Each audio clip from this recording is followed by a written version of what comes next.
Welcome to the set between Rubenstock and Valas in the round of 64 best out of 5 qualifiers for Hidden Cup 4. In the south we have Valas playing as the green Slavs, and in the north we have Rubenstock playing as the blue Khmer. And the map is Hideout for this game, which is game number 3. And it is the home map of Valas, Rubenstock having won the second game.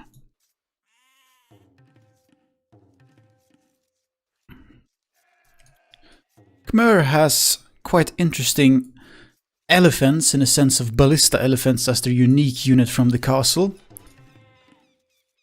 as well as ballista elephants from their stable. Interesting composition. They can go for a late game. We will see if we will see anything like that later on. Slavs is a good late game civilization as well on both infantry and cavalry, and they do have the boyar as the unique unit from the castle, which is a melee cavalry unit, which is it's basically often described as mounted Teutonic knight because it's so heavy and tanky, the boyar. And the start, the players start the games calmly. Valas will be pushing some deer, as will Rubenstock. Same old basic build order with 6 on sheep and so forth, 3 or more on wood. And so far nothing much of interest yet happening in the game. Being on Hideout, each player starts as part of this big forest in the middle, and they also start with a palisade wall around them. This is of course providing them a lot more safety than on an open map where they would start without walls. Rubenstock will be trying to push some deer through the gate. Now focusing on this Bolia and opening the gate with the sheep, Rubenstock is able to lure the deer into his little village, which has palisades walls around it. Valas does not have to use as many tricks with this deer lure as quite a few of them. Never mind what I just said, Valas is doing the same as the deer also outside the palisade walls for Valas. Looking at secondary resources, they are outside quite good spread around. Valas has a secondary gold on the very far side from Rubenstock, could be potentially a safe one, depending on where the Rubenstock will be pushing from any direction. Another secondary gold here next to a relic, a secondary stone here to the east. And the main gold is a bit forward toward Rubenstock, which is always a bad thing. You would always prefer your main gold to spawn behind you in the opposite direction of the enemy. Rubenstock on that situation has the opposite deal of his main gold being on the opposite side of Valas. That's not to say that this couldn't be in danger of any push. This is actually quite a very desirable place to push, because here we have 1, 2, 3 secondary resources. So if Valas were to put some kind of military presence here and exert map control, or even with the castle, it could be very beneficial to him, because there are so many resources concentrated in this one relatively small and same spot, and that could also potentially deny Rubenstock his main gold. But keep in mind, this is on the far side, so if Valas were to push that, he would have to either go around the long way or pass here. Rubenstock has a secondary gold here as well. Rubenstock moving on to berries, 7 on berries. Rubenstock has clicked up quite a bit sooner than Valas. On Valas a bit fewer on berries. Valas will be putting down a second lumber camp in the direction of Rubenstock. Rubenstock still being on 1 lumber camp. Also putting 3 villagers on gold now and pushing the last deer in. And that will be all the deers to have stockpiled and eaten by Rubenstock. Valas has already taken all of his deer, should he decide. There's a few ibex if he really wants to push them further. Although he has not spotted them, and neither has he determined where Rubenstock is located. For all he knows, Rubenstock might be here, but Valas is about to find out.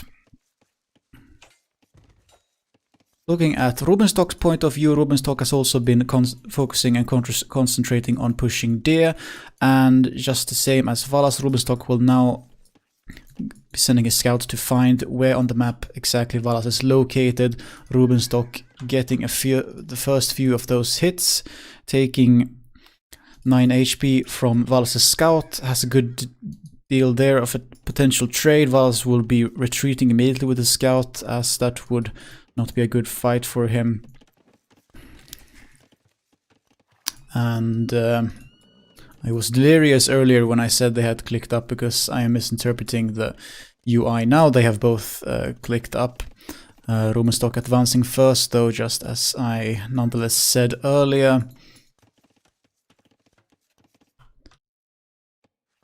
Rubenstock would probably expect that Valas is most probably here, as there are so many secondary resources, and very much so Rubenstock will find that Valas' base is here. No military just yet, might be a straight fast castle. Perhaps none on stone though yet, neither for Valas. He has not put any on stone either. He did go for more wood in the sense of a second wood line, whereas Rubenstock is still only on one wood line. So that's quite the difference as of now in economy. Valas has put 13, now 12, about a dozen, and on wood, and Rubenstock half that much. So they're going for quite different economies. Valas is putting down military now in the form of a barracks and also a stable, so we might see some scouts already.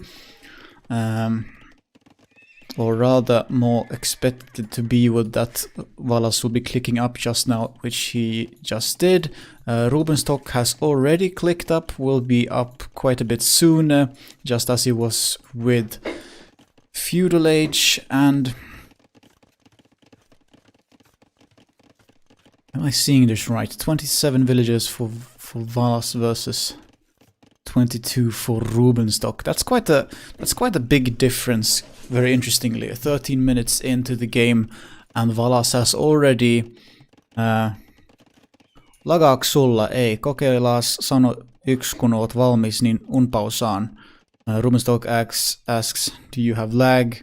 Valas responded no, and it disappeared there, but they said something along the lines that when they were ready they will unpause. So they had some kind of pause there in discussion about lag.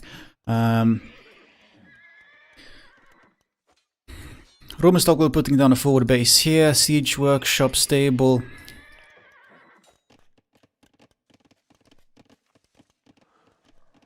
Two villages forward there.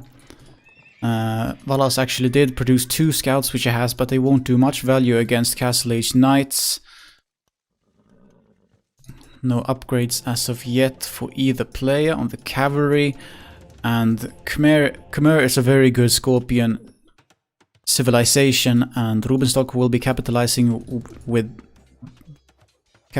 on that by going for namely Scorpions. Rubenstock will be noticing these 2 scouts, quick walling in his villages so they are safe from these scouts, and they will be saved promptly by more knights coming in reinforcement from the stable here. Rubenstock keeps pushing here. And this is quite an impressive push of Knights and Scorpions as Khmer already before even 15 minutes and 30 seconds had gone by. And that's what we can see what Rubenstock got in return for idling his town center so much. Or I should rather say, for going for less villagers. He has actually not idled his town center any significantly more than Valas has, but he has gone for less villagers. We saw a 5 villager lead already by the time both players hit Castle Age, without either player having killed any villagers from the other player. Rubenstock will be seeing if he can't sustain some push here. Valas only having few spearmen to defend with. This is not safe for any villager. Valas will be putting some monks to deter the knights from battering on here. But Rubenstock has had that push at least safe from any repairing villagers because of his scorpion. He will be adding his own monk to heal his army, to make sure he gets maximum value out of the units he has invested in, as well as also have the possibility to he himself convert any knights coming, which may be coming from Valas. Valas will be investing into a second town center. This will secure a bit more map control and safety over this main gold, which it will for now make it will make it more difficult for Rubenstock to push and deny Valas his main gold. As of now, he is already denying the secondary gold, secondary stone, and if Valas were to be denied his main gold, he would have to move on to the back one over there. And right now, it's really simply isn't quite safe for Valas, as Rubenstock has 4 knights, still no upgrades, but that's still 4 knights over Valas's 2 knights. Valas now putting in front 1 mangonel, which will be a good response against any scorpions Rubenstock may put forward to the fight. Rubenstock putting out a second monk, which will picking up this nice relic, which was just laying there and waiting to be picked up. Rubenstock exploring a little bit extra to see if Valas is not going for the secondary gold, which Valas is as of yet not doing. And all in all, Valas has a technical number lead of 13/9, but of those military, we have 8 of them are just spearmen, and these are unupgraded spearmen, so they won't put up much more fight than a villager. Beyond that, of course, they have the bonus against cavalry, although spearmen versus knights don't offer too much resistance until the pikemen upgrade. As of now, Rubenstock still has the push here sustained quite well. And Rubenstock has also caught up with the villager count, himself also adding down a second town center so as to not let Valas outboom him too easily, which he is not doing. A third TC as well, so Rubenstock putting much economy behind this with 3 town centers, whereas Valas is still only on 2 town centers.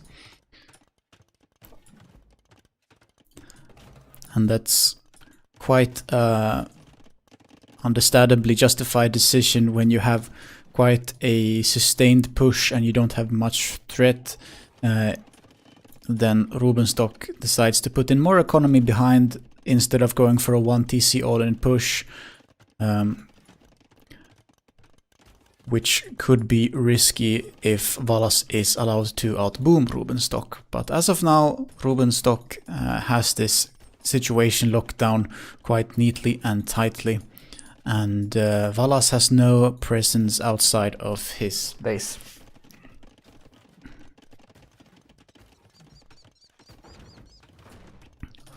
Valas will be seeing if he can't snipe off this annoying little scorpion which has been shooting ballistas on Valas's beautiful Slavic houses. And Valas will be putting down his 3rd town center now, which will secure his main stone and also this secondary gold. And the wood distance between the players is only at about 8 tiles now, so soon enough there won't be much distance between the 2 players' bases. Valas now having a mass of 5 monks. That's quite a considerable threat against Rubenstock's knights, which don't even number to 5 but 4 actually.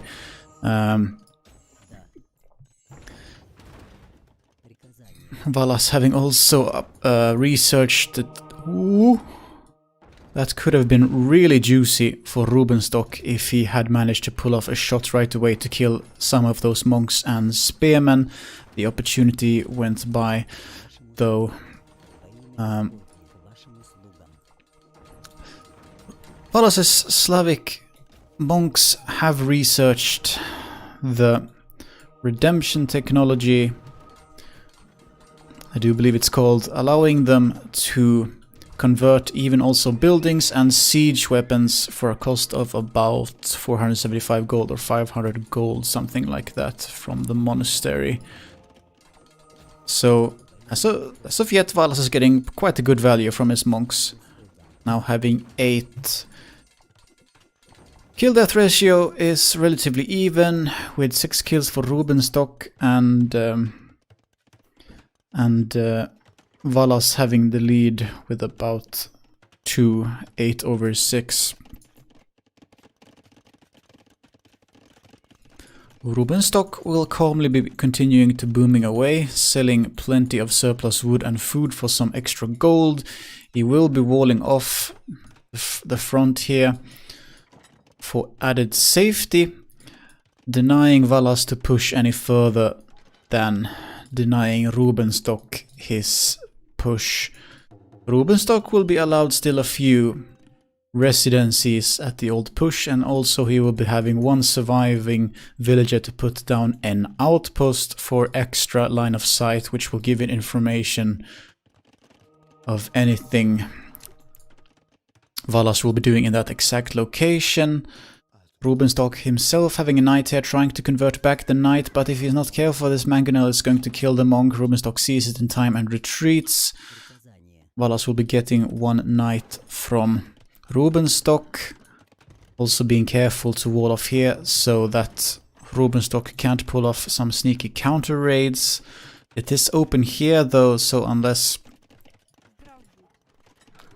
Valas walls this off, Rubenstock can technically run in here and potentially cause some stir and damage in Valas' wood lines. Valas will be putting down a front siege workshop here, starting to push quite soon the wall, and Rubenstock, making sure to get as much value as he can of all the spread out villagers, will be trying at least to put down this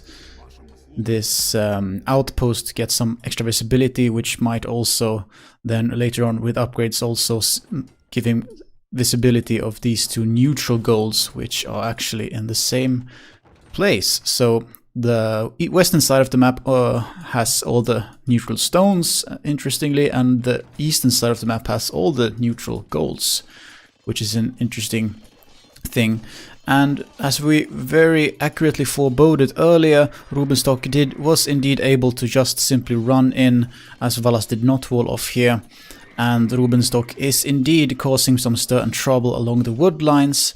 Valas was able to convert 2 of Rubenstock's knights, but Valas lost 8 villagers in total so far, which is 6 more than for Rubenstock, who has only lost 2 villagers this entire game so far in total. Valas will be having a little short excursion, but will be retreating upon seeing Rubenstock's castle, having put it down, giving some more safety and time to prepare more a formidable army to defend, as well as push whichever is deemed necessary. We'll be getting some crossbowmen as well, having Bodkin arrow as well, of course. You will be sniping off another 1 villager, perhaps more, but it's going to be quite dangerous with 2 of Valas's mangonels here. Will be getting any instant conversions? Doesn't seem like it, no. And look at that. What do we see here? It's the Khmer Ballista Elephant. And where is it going? Well, it's this ever-tightening wood line of now only 5 tiles. And for those of you who don't know what a Ballista Elephant from the Khmer can do, you're about to witness what it can do. It can shoot down trees. Rubenstock will be using the fact that Khmer Ballista Elephant can shoot down trees. Rubenstock now also being in the Imperial Age and having +4 attack with bracers and chemistry. He now also has Arbalesters. Valas has not yet hit Imperial Age, and this could be big trouble for Valas if Valas is not able to have anything to respond this with. And villagers are dying left and right, while monks are really nifty against knights. They're not quite as good against fully upgraded arbalesters, at least fully upgraded when it comes to the attack. And Valas' military completely out of place, being here, double layer walling him, but he forgot the fact that Rubenstock can simply, in a matter of moments, just with one ballista elephant, cut through the small wood line. And Rubenstock will be getting more and more and more villager kills. And the bodies are piling, and up from 8 Valas' villager deaths are now 15. And counting, 16 villagers down, 17 villagers down. 4 of Valas' mangonels will be panickingly, rushingly to protect Valas' economy. Valas is now denied all wood but for this wood line here, of what I can see right now. And Rubenstock's one settler villager has multiplied, built a town center, and suddenly Rubenstock has a base on the south side. Rubenstock is now in virtually every direction from Valas' base, which now finds itself surrounded. 24 villagers from Valas has now died, while only 3 from Rubenstock. 30 villages. Only a few seconds later and 5 more had died. Trebuchets are now pushing from the north. This cute little ballista elephant calmly shooting down this lumber camp. This is looking really dicey for Valas, now finding himself having to defend from the south as well. He will be promptly dealing with this town center by putting him down with his 4 mangonels, also protecting them against any knights with those monks, but he still hasn't found any answer to these very pesky and annoying arbalesters from Rubenstock, so eagerly and persistently keep denying him his old wood line. 37 villagers of Valas has now died, and he has only been able to in return kill 1 of Rubenstock's, who has now only lost total this entire game 6 villagers, whereas 8 villagers, whereas Valas now 40 villages down. Valas using the market frenetically to get some extra gold, finding himself having to defend left, right, up and down in virtually every direction. These 2 trebuchets, there's nothing touching them as of yet. They're confidently pushing ever more south. There is 1 castle here, but there's nothing this castle can do against 3 trebuchets. Rubenstock pushing down, and desperation will be putting down a defensive castle to at least gain some safety. And he finds himself getting pushed and pushed and pushed by Rubenstock.